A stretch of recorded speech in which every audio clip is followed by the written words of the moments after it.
Once in a while, your ammo-up brass unit will need some maintenance. In this video, we will go over a few important things that you should check every so often. Let's start by removing your basket so we can get to the guts of the unit.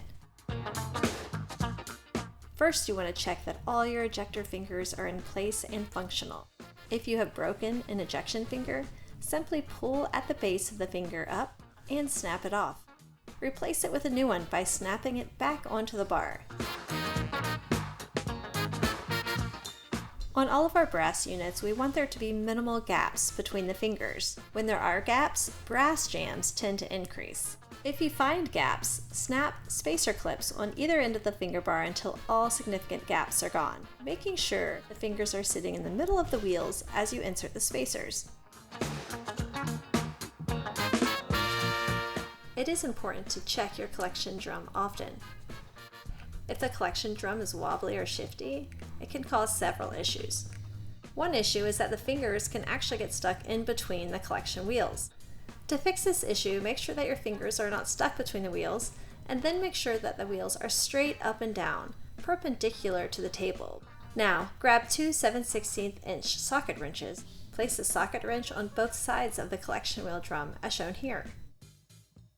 Tighten one side while the other wrench stays steady.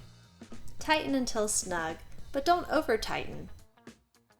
If you over-tighten the collection drum, it won't roll smoothly. So tighten enough to firm up the wobble, but not too much where the wheels no longer roll easily on the ground.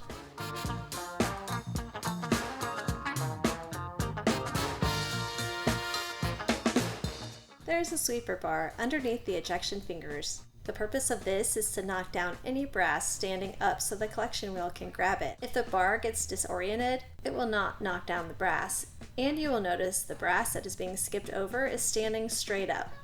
To fix the bar, orientate the plastic sweeper down as shown here. Tighten the bar with the two 7/16 inch wrenches just until it stays in place firmly.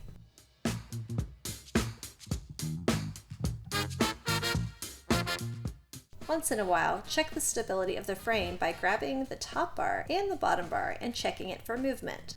If the frame moves as shown here, easily tighten it with two 7/16 inch wrenches in two places.